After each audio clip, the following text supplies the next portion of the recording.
तो तारीख होगी 23 अगस्त, वक्त होगा शाम के 6:04 का और इतिहास बनने देखेगी पूरी दुनिया जब चंद्रयान-3 की चांद के साउथ पोल पर सॉफ्ट लैंडिंग होगी। चंद्रयान-3 का लैंडर मॉड्यूल डीबूस्टिंग यानी धीमा करने की प्रक्रिया से गुजरते हुए चंद्रमा की ओर करीब पहुंच गया है।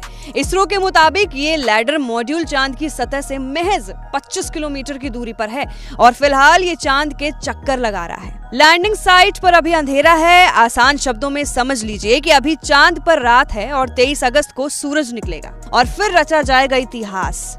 दिन की रोशनी में ही चांद की सतह पर सॉफ्ट लैंडिंग की कोशिश होगी ताकि रोवर के लिए रिसर्च में कोई मुश्किल ना आए और चांद की सतह की बेहतर तस्वीरें इसरो को मिल सके। अमेरिका, रूस और चीन के बाद भारत चांद पर सॉफ्ट लैंडिंग करने वाला चौथा देश बन जाएगा। किसी देश ने अब तक चंद्रमा के साउथ पोल पर रोवर नहीं उतारा है, इसलिए 23 अगस्त की शाम 6:04 का इंतजार दुनिया भर के साइंटिस्ट कर रहे हैं। सबको पता है कि चंद्र विजय अभियान पूरा होकर रहेगा। इंतजार है तो बस अंधेरा छटने का और सूरज निकलने का। यहाँ कुछ बुनियादी बातें आपके लिए जानना जरूरी है जिनका सीधा कनेक्शन चंद्रयान की सॉफ्ट लैंडिंग से है। दरअसल चांद पर एक रात पृथ्वी के 14 दिन के बराबर होता है। इसका मतलब है कि 23 अगस्त को सॉफ्ट लैंडिंग के बाद रोवर को 14 दिन तक उजाले में काम करने का वक्त मिलेगा। चंद्रयान को दिन में काम करने के लिए जरूरी ऊर्जा भी सहज मिल जाएगी। अब आपके मन में सवाल आ रहा होगा कि चंद्रयान-3 की लैंडिंग में बड़ी बाधाएं कौन सी हैं? पहली चुनौती है वर्टिकल वेलोसिटी को सही से कंट्रोल करना ताकि लैंडर किसी दुर्घटना का शिकार ना हो। चंद्रमा की सतह पर बोल्डर और क्रेटर यानी गड्ढे होने की वजह से लैंडर के लिए उतरना मुश्किल हो सकता है। गड्ढे में सोलर पैनल को भी पर्याप्त धूप नहीं मिल पाएगी